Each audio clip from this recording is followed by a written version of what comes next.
What would drive the United States government to pour thousands of tons of concrete on the side of a mountain at 2,000 feet above sea level? The reason was a plan so outrageous, even Donald Trump himself was stunned. It's a conspiracy so insane that it almost sounds like fiction. So get your tinfoil hats and let's get into this.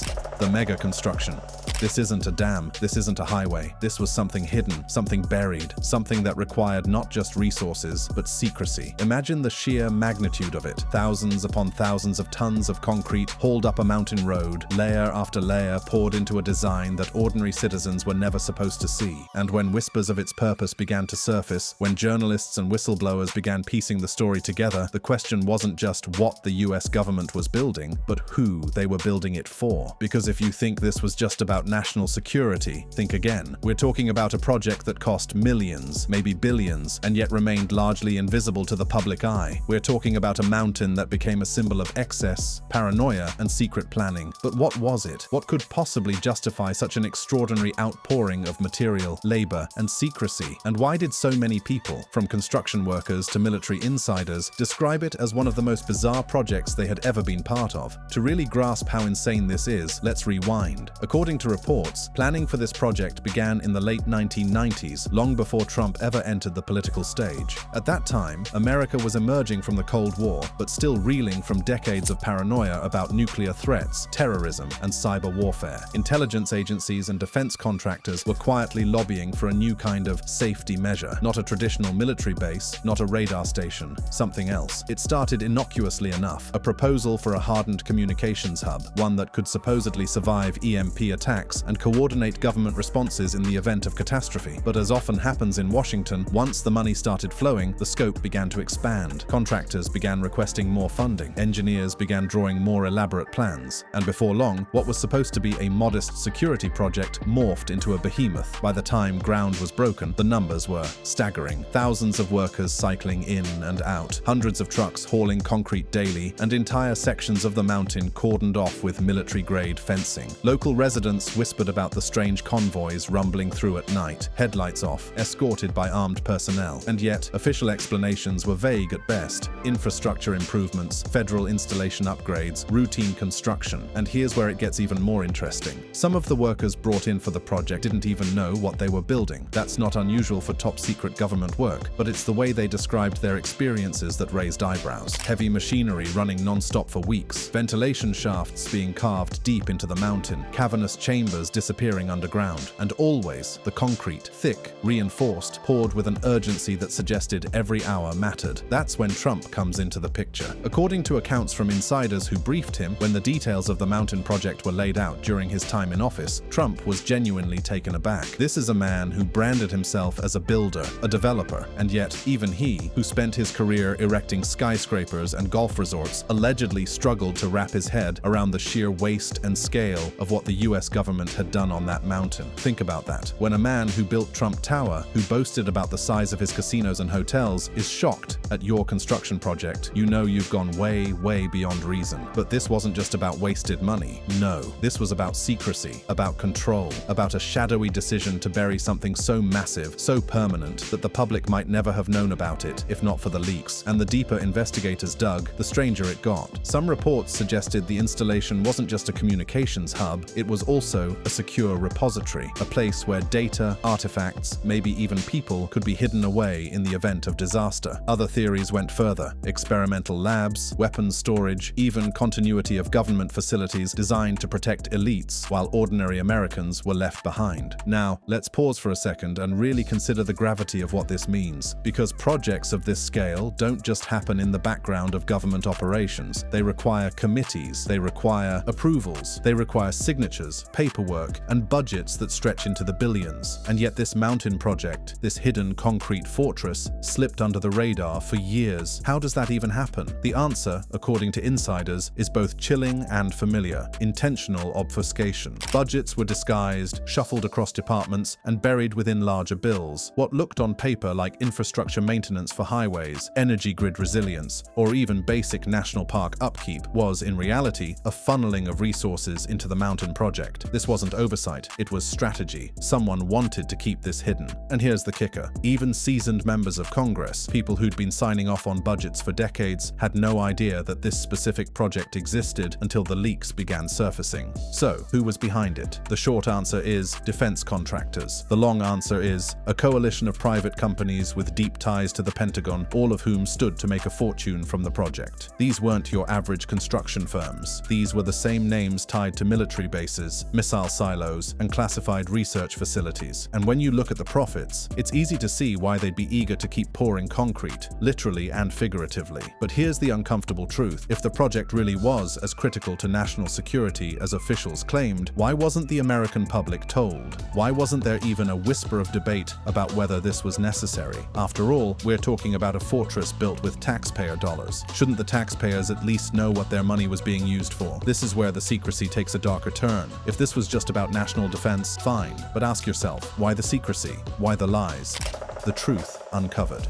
When investigators began piecing together what actually lay inside the mountain, they uncovered details so strange, so outrageous, that they struggled to believe it was real. Let's start with the obvious: space. The sheer amount of concrete poured into the mountain wasn't just for walls, it was for chambers, vast, echoing caverns designed to house far more than just a handful of military staff. Blueprints obtained by whistleblowers suggest corridors stretching for miles underground, some large enough to drive vehicles through. Entire sections appeared to be modeled like city blocks, with power systems, water treatment facilities, and ventilation engineered to sustain thousands of people for months at a time. And here's the kicker: this wasn't theory. Workers described carving out rooms the size of gymnasiums, then lining them with concrete so thick you could park a tank outside without making a dent. If this was just a communications hub, why the need for spaces that big? Why the need for hundreds of chambers? That's where things get even darker. Leaked memos hinted at something called continuity rosters. These were lists, not just of military officers, but of political figures, business leaders, even entertainers. Yes, entertainers. Names from Hollywood, Silicon Valley, Wall Street, people who, on paper, had nothing to do with national defense. And yet their names appeared on these rosters as priority occupants. In other words, when disaster struck, the doors of the mountain would not swing open for everyday families or struggling workers. They would open for the powerful, for the well-connected, for the ones already living lives of privilege while ordinary people footed the bill. And this is where the story becomes not just unsettling, but infuriating. The project wasn't protecting America, it was protecting a version of America, one where only the rich, powerful, and famous would endure. And the irony, many of the very people who would have entry passes into the mountain fortress had spent years telling ordinary Americans to tighten belts and make sacrifices. They voted against aid programs, they slashed benefits, they claimed there wasn't enough money to help people pay medical bills or fix crumbling infrastructure, yet somehow there was always enough money to build them a concrete castle in the clouds. The hypocrisy was staggering, but the revelations didn't stop there. Investigators discovered that entire sections of the mountain were outfitted not just for survival, but for comfort. Reports spoke of private suites, dining halls stocked with imported food, and even leisure facilities, gyms, theaters, lounges. Think about that. While everyday Americans would be struggling to find clean water, elites inside the fortress could be watching movies and sipping wine. And while defenders of the project claimed these were simply meant to reduce stress during long-term confinement, the optics were disastrous, because at the end of the day, the message was clear: not only would elites survive, they would do so in comfort, while everyone else was left behind. Estimates suggest that the total price tag for the fortress reached into the tens of billions. Think about that. Tens of billions of taxpayer dollars, enough to rebuild every failing bridge in America, enough to provide universal clean water, enough to fund healthcare programs that could save countless lives. Instead, that money was poured into a mountain, into a fortress where only a tiny fraction of the population would ever set foot. Some argue it was paranoia. Others say it was preparation for threats too terrifying to admit publicly. But the most chilling theory is also the simplest. They knew something we didn't.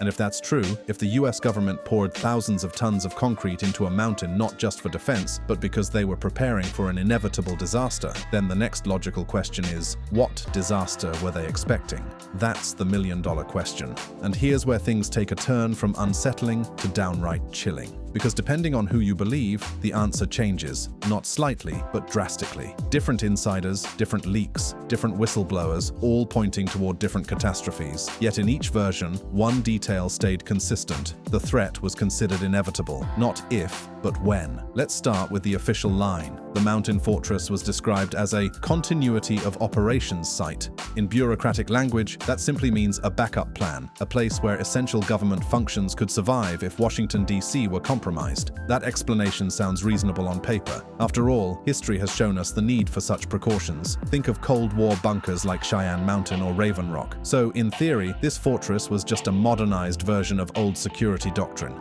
But here's the problem. If it was just about continuity of government, why the secrecy? Why the rosters filled with CEOs, billionaires, and celebrities? Why the luxury furnishings, the recreation facilities, the imported food and wine? Continuity doesn't require comfort, it requires function. And the fortress, by every account, went far beyond function. Which leads us to the first disturbing theory: pandemic. Some people hinted that the fortress was designed with biological containment in mind. They described medical labs tucked deep underground, negative pressure rooms, and storage for vast quantities of pharmaceuticals. That paints a very different picture, one where the fortress wasn't just about surviving nuclear fallout, but about riding out a global plague. Think about the timing. This project ramped up in the late 90s and early 2000s, an era when fears of bioterrorism and pandemics were on the rise. Anthrax scares, SARS outbreaks, whispers of lab leaks. If you connect the dots, it's not hard to see why officials might quietly construct a survival city hidden inside a mountain. But then, another camp of insiders swears it wasn't about biology at all, it was about climate. They point to the massive stockpiles of water and the independent energy systems. They talk about the fortress being designed to operate off-grid indefinitely, sealed from the chaos outside. In their view, the mountain was a hedge against climate collapse, rising seas, megastorms, droughts, famine. If the world outside turned uninhabitable, the fortress would remain a bubble of civilization. Yet others go even further. A handful claimed they saw evidence of what looked like experimental technology inside the mountain. Equipment they didn't recognize, shipments labeled with code words, restricted wings of the complex guarded more heavily than others. Some whispered about weapons, others hinted at projects not meant for the public eye. And while hard proof is scarce, the idea that this fortress doubled as a research facility cannot be ignored. But the most chilling theory of all, asteroid impact. Sounds far-fetched, right? Except multiple leaked memos referenced near-Earth object monitoring. Reports suggested that agencies tied to space surveillance had a hand in the design. Some even speculated that the mountain was intended as a last resort seed vault and cultural archive, a place to reboot civilization if Earth was struck by something catastrophic. Now, here's where things get complicated. Any one of these explanations might be written off as paranoia or exaggeration, but taken together, they paint a disturbing picture. Whatever the true purpose was, the elites in charge were absolutely convinced that something, whether war, plague, climate, or space, posed a grave enough threat to justify building a fortress in stone. And not just any fortress, one built to last. Again, the question lingered. What catastrophe could possibly justify this much secrecy, this much concrete, this much cold-blooded calculation? The answer? Colossal slabs of space rock drifting silently toward Earth on a collision, course measured not in centuries, but in decades. Now, before you dismiss this as science fiction, consider this. NASA itself admits to tracking thousands of near-Earth objects, most of them harmless, some of them not. In fact, in 2002, an asteroid the size of a football field passed Earth closer than the Moon. In 2019, another one slipped through detection until it was practically on top of us. Turns out the fortress wasn't just paranoia, it was preparation for the possibility of planetary impact. And here's the chilling part. The window of risk lined up exactly with the fortress's construction timeline. Late 1990s, warnings start filtering through classified channels. Early 2000s, procurement begins. Mid-2010s, drills and rosters are finalized. By the time Trump took office, the project wasn't theory anymore. It was ready for the day a world-ending rock came screaming down. And the weird part? The public wasn't warned, not even once. There were no emergency plans circulated, no civil defense drills, no mention on the evening news. The entire population was left blissfully unaware, told to worry about partisan squabbles while a mountain fortress was quietly stocked for the apocalypse. Somewhere out there, a rock with our name on it is still drifting closer, and when the sirens finally wail, when the sky burns and the ground shakes, only a select few will be watching from deep inside their mountain, sipping imported wine while the rest of the world ends, keeping the bunker secret. So now, the secret was out, at least inside those sealed briefing rooms. The mountain fortress wasn't just about paranoia or continuity or even climate insurance. It was about survival in the face of something so massive, so inevitable, that not even the United States military could stop it. And that's where things take their darkest turn. Because once you accept that the asteroid threat is real, whether it's 10 years away or 50 or 100, you're forced to confront the ugliest truth of all. The government has already decided who gets to live. The most powerful country in the world, supposedly built on democracy and equal opportunity, has already carved a literal monument to inequality into the side of a mountain. A place where the chosen few will ride out Armageddon in comfort while the rest of humanity burns. The elites know they can't save everyone. They've known it from the beginning. And instead of leveling with the public, instead of being honest about the risks, they've chosen secrecy, deception, distraction. They've chosen to protect themselves first. And here's where the hypocrisy stings. Remember how, during the COVID-19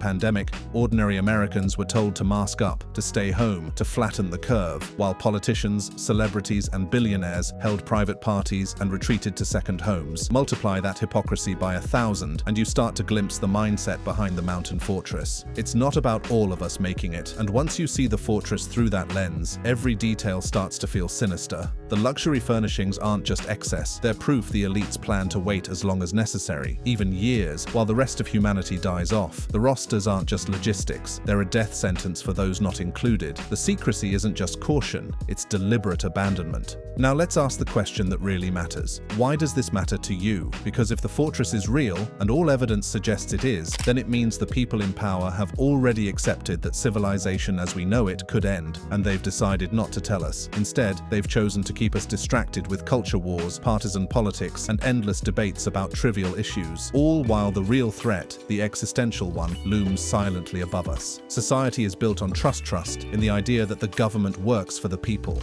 trust in the promise that no one gets left behind, trust in the fragile belief that when disaster strikes, we're all in it together. The fortress shatters that trust. It says, in no uncertain terms, some people matter more, some lives are worth saving, and if you're not on the list, too bad. Now let's talk about the symbolism again. A mountain is the oldest, most immovable structure on Earth. It represents permanence, timelessness, endurance. And yet, here, that endurance has been hijacked. Not for the people, but for the powerful. They've hollowed it out, stuffed it with supplies, and turned it into a lifeboat while the rest of the ship sinks. And think about the arrogance of that. The belief that they, not you, not me, not the billions of ordinary people, are the ones worthy of rebuilding civilization after the storm passes. As though humanity's future is safest in the hands of billionaires, CEOs, and politicians. Do you trust them to start over? Because if the fortress is activated, that's exactly what will happen. When the end comes, democracy won't save us. Voting won't save us. Hard work, loyalty, sacrifice, none of it matters. The only thing that matters is whether your name is on that list. If the mountain fortress was only about the United States, that would be disturbing enough. But the truth is, projects like this don't happen in a vacuum. And once whispers of this fortress began surfacing, researchers started noticing something strange. Other countries had their own mountains. In Norway, there's the Svalbard Global Seed Vault, buried deep in the Arctic permafrost. Officially, it's just a backup for crops, a way to preserve biodiversity in case of disaster. But conspiracy circles point out how eerily similar the mindset is. A hidden vault built by elites, designed to outlast collapse. In Switzerland, there are rumors of vast private bunkers beneath the Alps, some available for billionaires to buy, others strictly off-limits to the public. In China, satellite imagery has revealed sprawling underground facilities in remote mountain ranges. Beijing dismisses them as military training zones. But what if they're more than that? And in Russia, stories have circulated for decades about Yamantau Mountain, a site so secret that even defectors have struggled to describe its true purpose. Some call it a command center, others whisper that it's a survival arc for Russia's elite. Put all of this together and the bigger picture emerges. The fortress isn't an outlier, it's part of a pattern. A global movement of governments quietly building arcs, vaults and sanctuaries, not for the many, but for the few. Now, ask yourself, what does that tell us about the future they see coming? It tells us they don't trust the systems they've built. They don't believe in the stability of the world they claim to govern. Because if they did, why spend billions digging holes into mountains, hoarding supplies, running secret drills? It also tells us something even scarier. They know collapse isn't a question of if, it's a question of when. And that's the fallout we need to grapple with. Because when you peel back the layers, the mountain fortress doesn't just represent survival. It represents a fundamental shift in how power sees humanity. Once upon a time, leaders spoke in terms of unity. We, the people, ask not what your country can do for you. Together we rise. That rhetoric, whether genuine or not, was rooted in the idea of collective survival. But the fortress is the death of that idea. It says, survival isn't collective anymore. It's selective. It's exclusive. It's privatized. And the more you think about that, the more terrifying it becomes. Because if survival is privatized, then the rest of us are on our own. No warning systems, no backup shelters, no safety nets. Just the knowledge that somewhere deep in the mountains, the elites are sipping champagne while the world outside crumbles. Once survival becomes exclusive, it also becomes political. Who gets a seat? Who doesn't? What do you have to trade for a place on the roster?